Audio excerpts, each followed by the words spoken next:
북한 영변 핵연구소에서 20년간 일한 과학자가 목숨을 걸고 탈북할 때 허리춤 벨트버클 안에 무언가를 숨겨왔습니다.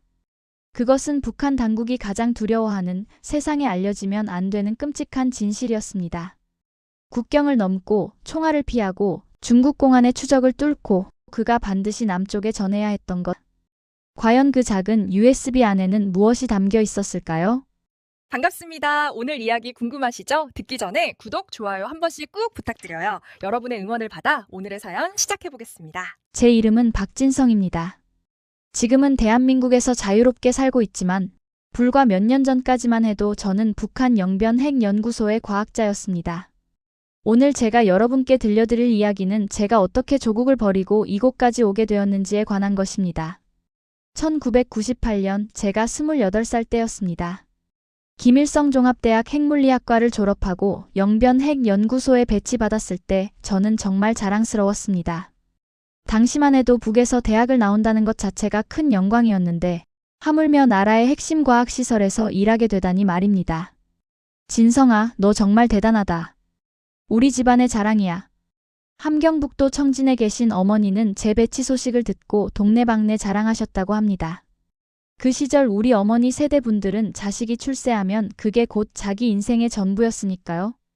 저희 아버지는 제가 어릴 적에 광산사고로 돌아가셨지만 어머니 혼자 고생하시며 저를 대학까지 보내주셨습니다.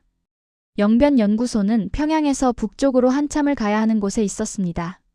산으로 둘러싸인 그곳은 외부와 철저히 차단된 곳이었죠. 하지만 그 안에서 일하는 우리 과학자들에게는 특별한 혜택이 있었습니다. 한 달에 한 번씩 쌀과 기름, 설탕이 배급으로 나왔고 명절 때면 돼지고기도 받을 수 있었습니다. 당시 북한에서 이런 배급을 제때 받을 수 있다는 건 정말 큰 특권이었습니다. 연구소 기숙사에서 생활하면서 저는 동료 과학자들과 가족처럼 지냈습니다.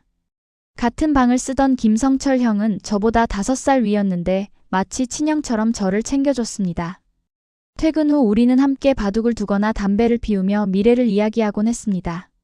진성아, 우리가 지금 하는 일이 얼마나 중요한 줄 아나? 우리 조국이 강성대국이 되는데 우리가 기여하는 거야. 성철 형의 말을 들으며 저도 고개를 끄덕였습니다. 그때 저는 정말로 믿었습니다. 제가 하는 연구가 조국을 지키는 일이라고, 우리 인민들을 위한 일이라고 말입니다. 2000년이 되던 해, 저는 평양에서 온 간호사와 결혼을 했습니다. 아내는 평양 적십자병원에서 일했는데 당에서 소개해준 인연이었습니다. 그 시절엔 결혼도 당에서 정해주는 대로 하는 게 당연했으니까요. 하지만 다행히 아내는 착한 사람이었고 우리는 금방 정이 들었습니다. 2002년 첫 딸 설이가 태어났습니다.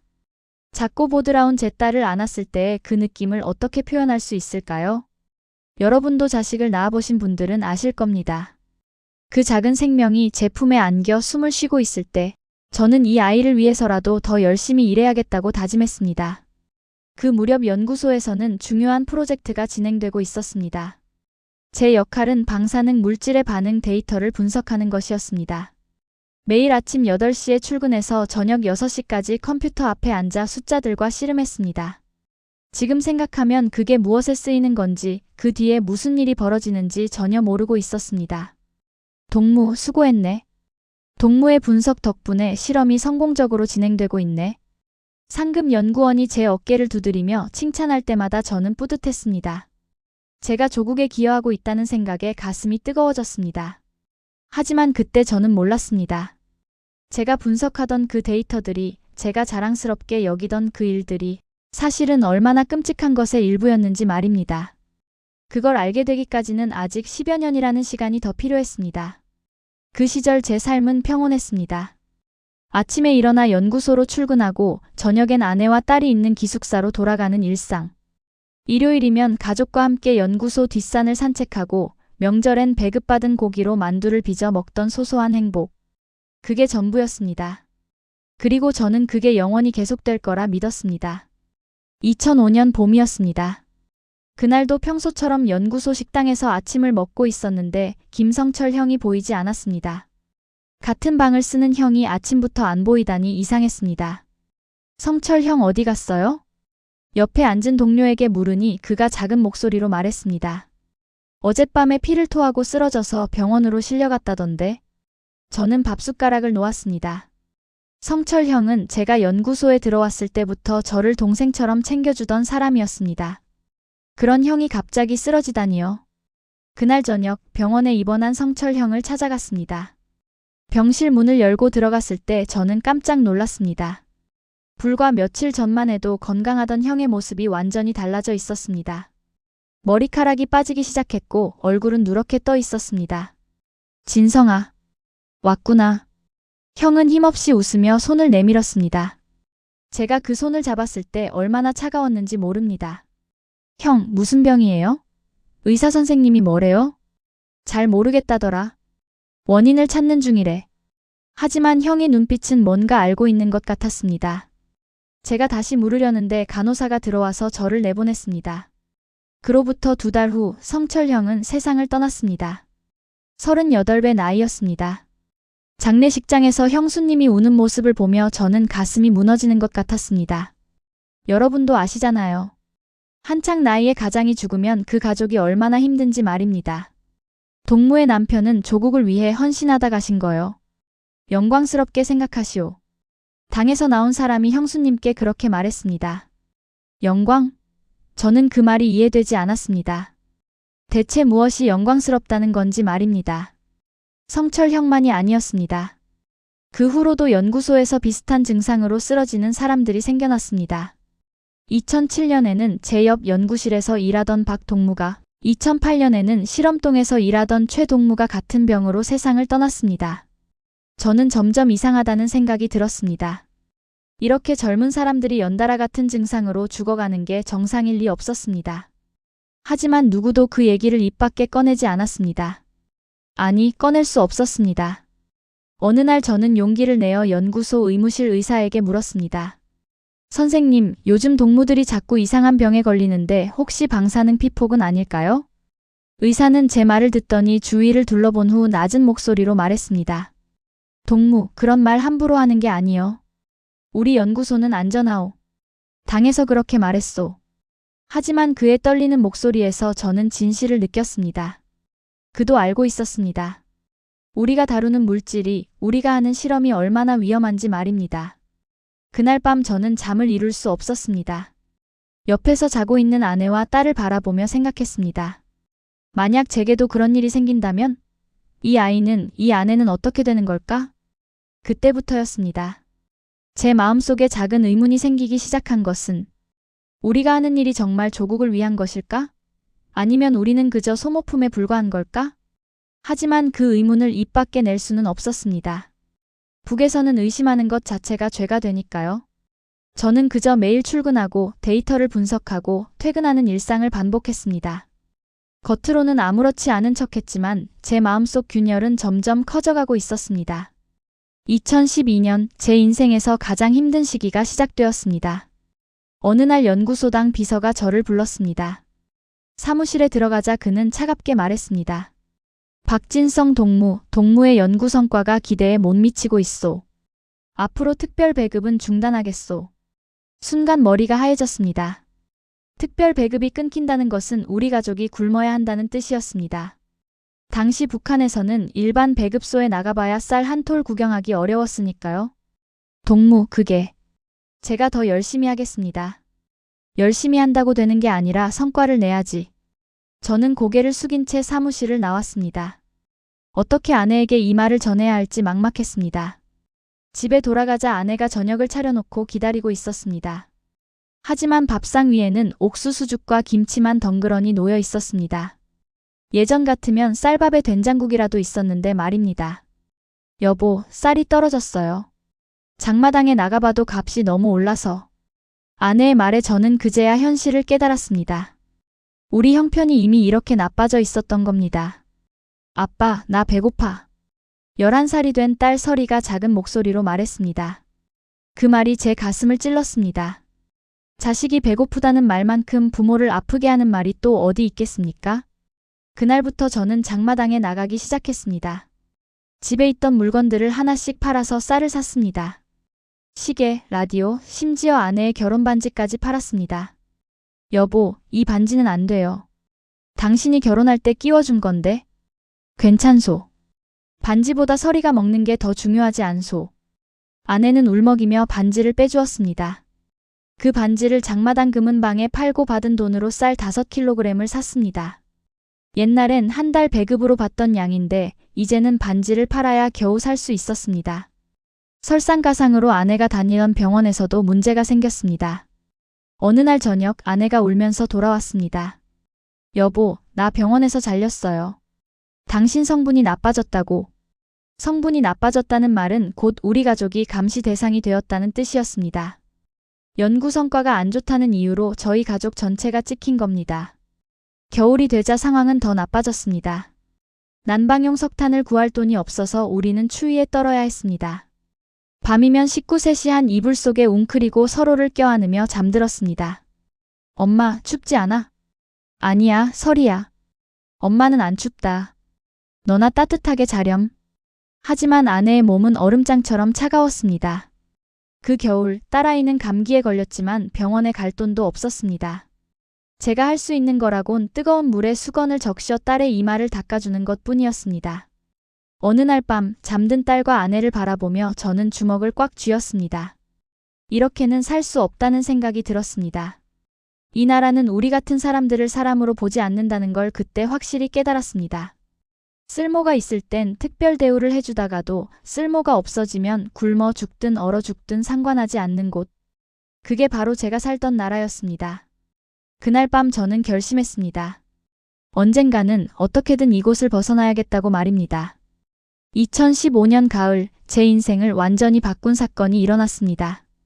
그날은 평소처럼 연구실에서 데이터를 분석하고 있었습니다. 컴퓨터 화면에 익숙한 숫자들이 나열되어 있었죠. 표본 A-103, 표본 B-271. 저는 이 번호들을 그저 실험 데이터로만 생각했습니다. 그런데 갑자기 컴퓨터에 오류가 났습니다. 화면이 깜빡이더니 다른 폴더가 열렸습니다. 순간 저는 숨이 멎는 것 같았습니다. 화면에는 특수의학 실험 보고서라는 제목의 파일들이 보였습니다. 호기심에 그중 하나를 클릭했습니다. 열린 문서를 보는 순간 저는 의자에서 일어설 수조차 없었습니다. 거기에는 사람들의 사진이 있었습니다. 수용소 죄수복을 입은 사람들, 번호표를 목에 건 사람들. 그리고 그 옆에는 상세한 실험 기록이 적혀 있었습니다. 표본 A-103 여성, 32세, 방사능 피폭량 5시버트, 생존 기간 48시간. 제가 매일 분석하던 표본 A-103은 컴퓨터 속 데이터가 아니었습니다. 32살 여자였습니다. 누군가의 아내였을, 어쩌면 누군가의 엄마였을 사람이었습니다. 손이 떨렸습니다. 다른 파일들을 열어봤습니다. 수백 명의 기록이 있었습니다. 남자, 여자, 심지어 어린아이들까지. 모두 정치범 수용소에서 끌려온 사람들이었습니다. 실험 목적 핵전쟁 시 인체 피폭 한계치 측정. 저는 그 자리에서 구역질이 났습니다. 화장실로 달려가 토했습니다. 제가 20년 가까이 해온 일이 제가 자랑스럽게 여기던 그 연구가 바로 이것이었습니다. 사람을 실험 대상으로 쓰는 끔찍한 일이었던 겁니다. 연구실로 돌아왔을 때 상급연구원이 제자리에 서 있었습니다. 박진성 동무, 방금 뭘 본 거요? 아무것도. 컴퓨터 오류로 잠깐. 동무, 본 것은 절대 입 밖에 내면 안 돼요. 이건 국가 최고 기밀이요. 알겠소? 그의 눈빛이 차가웠습니다. 저는 고개를 끄덕일 수밖에 없었습니다. 그날 밤 저는 잠을 이룰 수 없었습니다. 눈을 감으면 그 사진 속 사람들의 얼굴이 떠올랐습니다. 표본이 아닌 사람으로, 번호가 아닌 이름으로 불렸을 그들이 말입니다. 여보, 왜 그래요? 어디 아파요? 옆에 누운 아내가 걱정스럽게 물었습니다. 아니요. 괜찮소. 하지만 괜찮을 리 없었습니다. 저는 20년간 살인자의 조수였습니다. 제 손으로 직접 죽이지는 않았어도 제가 분석한 데이터가 더 많은 사람들을 죽이는 데 쓰였습니다. 며칠 후 저는 또다시 그 폴더에 접속했습니다. 이번에는 일부러였습니다. USB를 컴퓨터에 꽂고 파일들을 복사하기 시작했습니다. 손이 떨렸지만 멈출 수 없었습니다. 이 진실을 세상에 알려야 한다. 그것만이 제가 살아온 20년을 조금이라도 속죄하는 길이라고 생각했습니다. 파일 복사가 끝났을 때 뒤에서 인기척이 났습니다. 깜짝 놀라 돌아봤지만 다행히 아무도 없었습니다. 저는 서둘러 USB를 빼서 주머니에 넣었습니다. 집에 돌아와 그 USB를 어디에 숨겨야 할지 고민했습니다. 가방이나 옷 속에 넣으면 검문에서 발각될 것입니다. 저는 제가 늘 차고 다니던 가죽 벨트를 들었습니다. 벨트 버클의 뒷면 금속판을 조심스럽게 떼어냈습니다. 그리고 안쪽을 작은 칼로 파냈습니다. 초소형 USB가 딱 들어갈 만한 공간이었습니다. USB를 넣고 강력 접착제로 다시 봉했습니다. 이것만은 꼭 남쪽에 전해야 한다.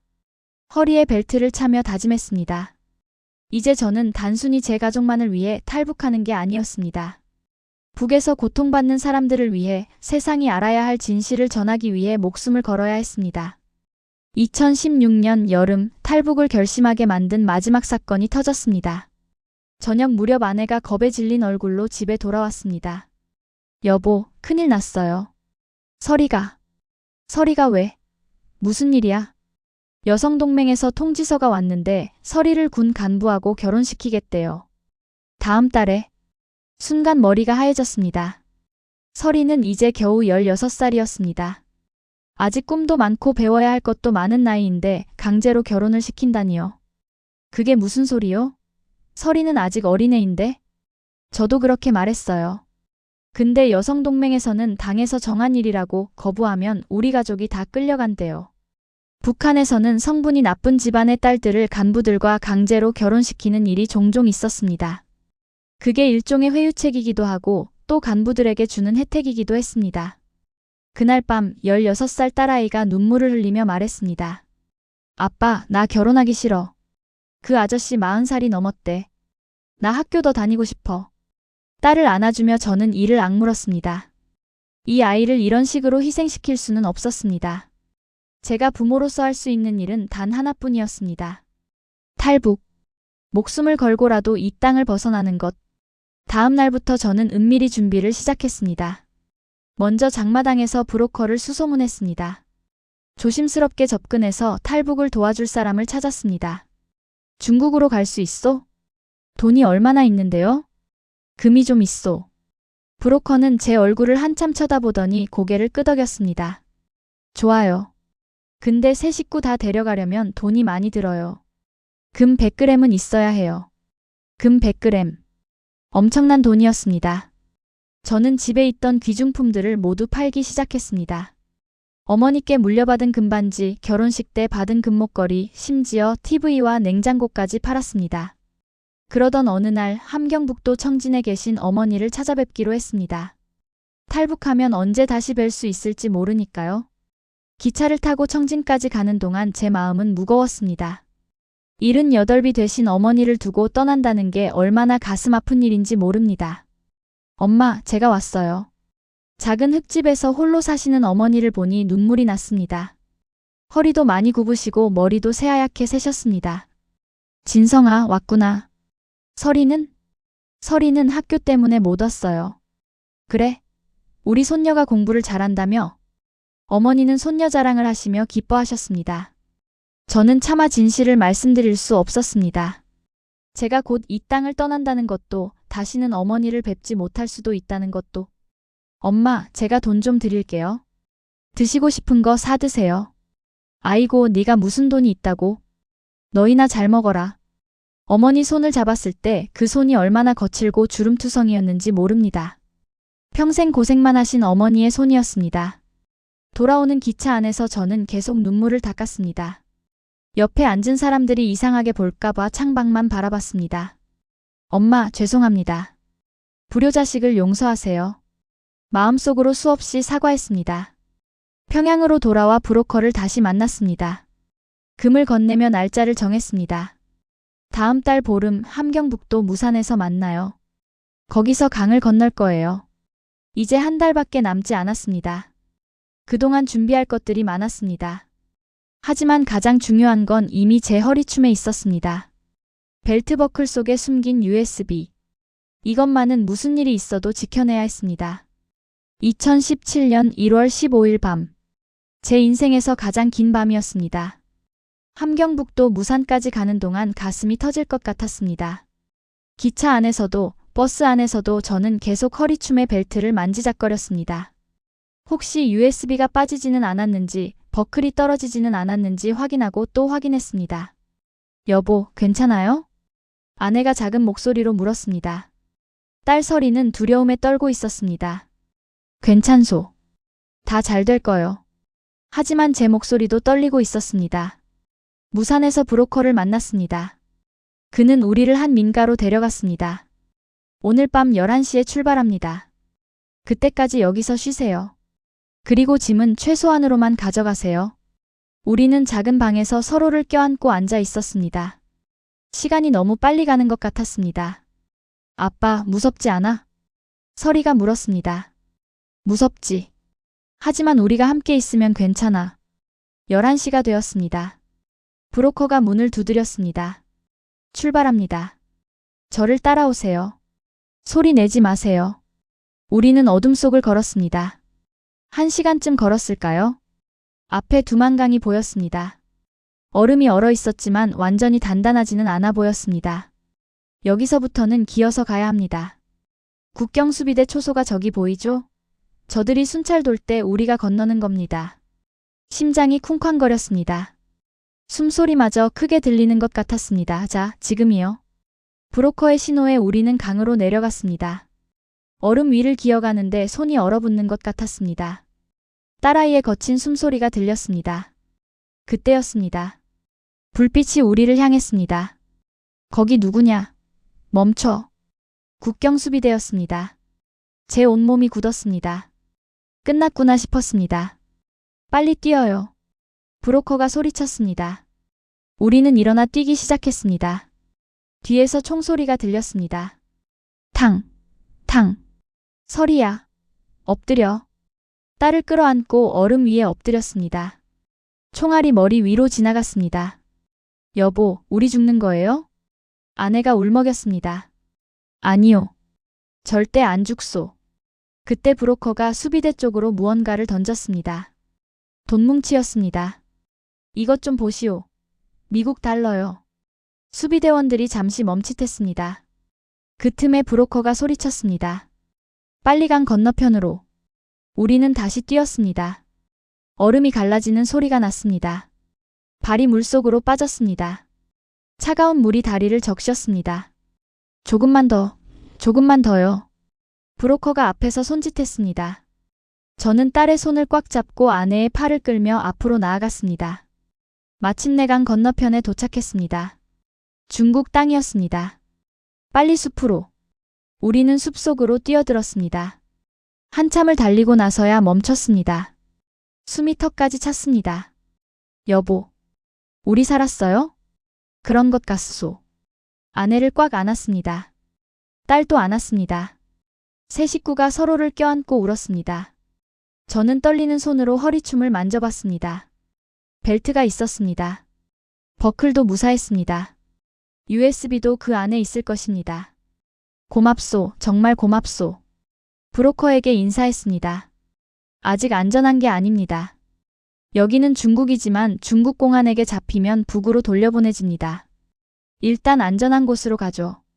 우리는 다시 걷기 시작했습니다. 젖은 옷이 얼어붙어 뻣뻣했지만 아무도 불평하지 않았습니다. 자유를 향한 첫걸음을 내디뎠으니까요. 비록 앞날이 험난하다 해도 우리는 이미 가장 어려운 고비를 넘었습니다. 북녘 하늘을 돌아봤습니다. 저 너머 어딘가에 어머니가 계실 것입니다. 엄마, 건강하세요. 언젠가 꼭 다시 뵙겠습니다. 중국 땅을 밟았다고 해서 자유를 얻은 건 아니었습니다. 브로커는 우리를 연길시 근처의 한 조선족 마을로 데려갔습니다. 거기서 조선족 교포가 운영하는 작은 식당 다락방에 숨었습니다. 여기서 한 달 정도 숨어 계세요. 공안 단속이 심하니까 절대 밖에 나가면 안 됩니다. 좁은 다락방에 세 식구가 웅크리고 앉아 있었습니다. 창문도 없는 답답한 공간이었지만 불평할 수 없었습니다. 살아있다는 것만으로도 감사했으니까요. 식당 주인 아주머니가 하루에 2번 밥을 갖다 주었습니다. 여기 있는 동안 소리 내지 마세요. 이 동네에도 밀고자들이 있어요. 고맙습니다. 정말 고맙습니다. 아주머니는 한숨을 쉬었습니다.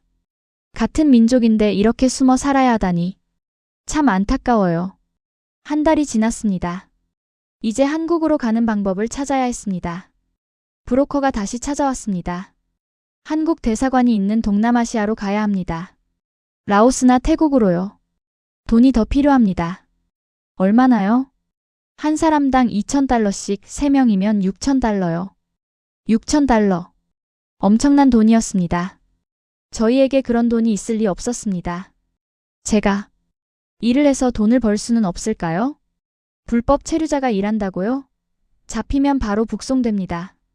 막막했습니다. 그때 식당 주인 아주머니가 나섰습니다. 제가 아는 한국교회 목사님께 연락해 볼게요. 탈북자들을 도와주시는 분이에요. 며칠 후 한국에서 오신 목사님을 만났습니다. 박진성 씨 가족 맞으시죠? 제가 도와드리겠습니다. 목사님 정말 감사합니다. 하나님께서 인도하신 길입니다. 걱정 마세요. 목사님의 도움으로 우리는 라오스로 가는 길을 준비할 수 있었습니다. 하지만 그 과정이 순탄하지만은 않았습니다. 출발하기 사흘 전 끔찍한 일이 벌어졌습니다.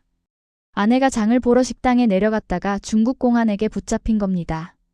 누군가 신고를 한 것이었습니다. 여보. 다락방에서 아내를 부르는 제 목소리는 공허하게 울렸습니다. 아빠, 엄마는 어디 갔어? 딸이 울먹였습니다. 저는 딸을 꽉 안았습니다. 브로커가 급히 찾아왔습니다. 박진성 씨 부인이 공안에게 잡혔습니다.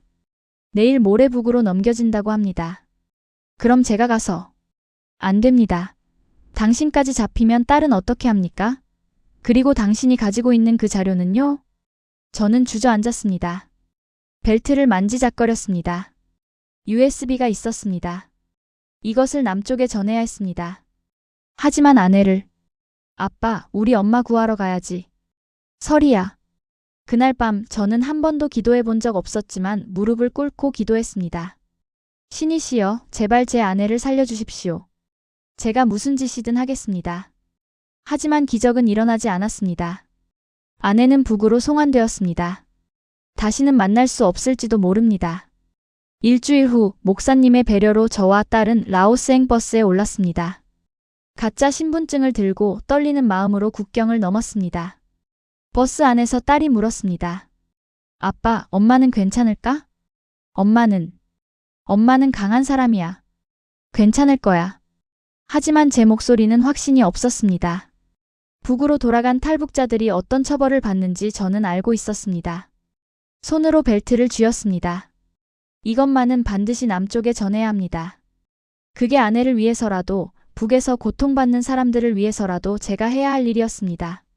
창밖으로 풍경이 지나갔습니다. 중국을 벗어나 라오스로, 그리고 한국으로.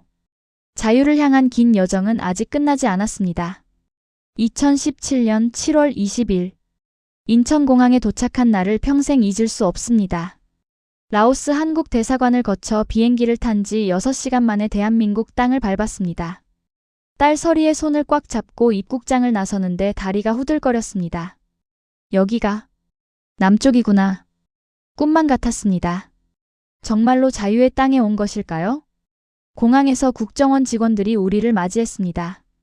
박진성 씨, 설의 양, 대한민국에 오신 것을 환영합니다. 먼저 조사를 받으셔야 합니다. 조사실로 향하는 차 안에서 저는 계속 허리춤을 만졌습니다. 벨트가 있었습니다. 이제 이것을 전할 때가 왔습니다. 국정원 조사실. 여러 요원들이 저를 기다리고 있었습니다. 박진성 씨, 북한에서 어떤 일을 하셨습니까?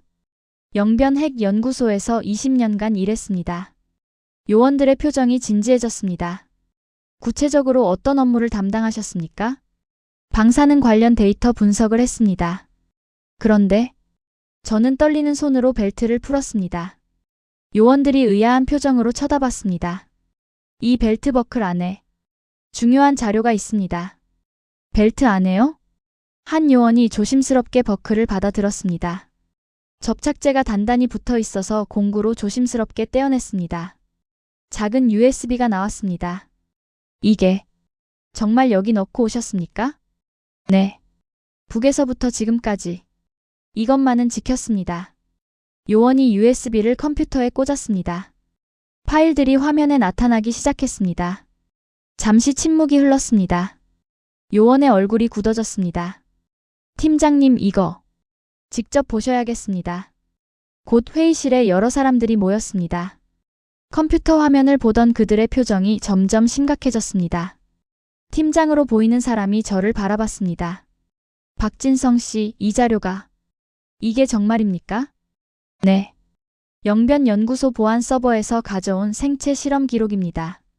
이 안에는 수백 명의 실험 대상자 명단이 있습니다. 그런데 그가 잠시 말을 멈췄습니다. 그 중에 우리 국민들이 있습니다.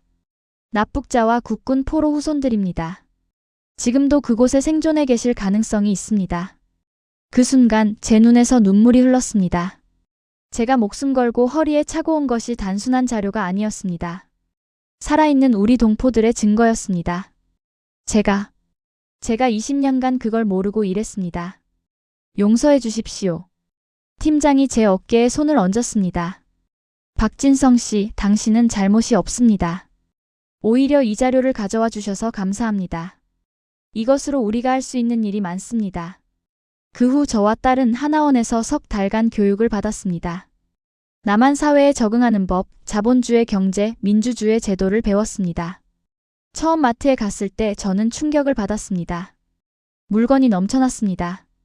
쌀, 고기, 과일, 온갖 것들이 가득했습니다. 북에서는 돈이 있어도 살 수 없던 것들이었습니다. 아빠, 여기는 배고픈 사람이 없어? 딸이 물었습니다. 그런 것 같구나. 여기는 자유로운 나라니까. 지금 저는 통일부 북한인권자문위원으로 일하고 있습니다. 제 경험과 제가 가져온 자료를 바탕으로 북한 인권 실상을 알리는 일을 하고 있습니다. 딸 설이는 고등학교에 다니며 꿈을 키우고 있습니다. 처음엔 말투가 다르다고 놀림받기도 했지만 이제는 친구들도 많이 사귀었습니다. 하지만 마음 한구석은 여전히 아픕니다. 북에 계신 어머니, 소식조차 알 수 없는 아내, 그리고 여전히 그곳에서 고통받고 있을 사람들. 언젠가는 통일이 되겠죠? 어느 날 딸이 물었습니다. 그래야지. 우리 세대의 통일을 봤으면 좋겠구나. 그래서 할머니 산소라도 찾아뵙고. 자유는 공짜가 아니었습니다. 많은 것을 잃고 얻은 소중한 것입니다. 여러분, 우리가 누리는 이 자유를 당연하게 여기지 마십시오. 이 자유를 위해 목숨을 건 사람들이 있다는 것을 기억해 주십시오. 그리고 아직도 북에서 고통받는 우리 동포들을 잊지 말아 주십시오. 그들도 우리와 같은 사람입니다. 통일이 되는 그날까지 저는 계속 이 이야기를 전할 것입니다.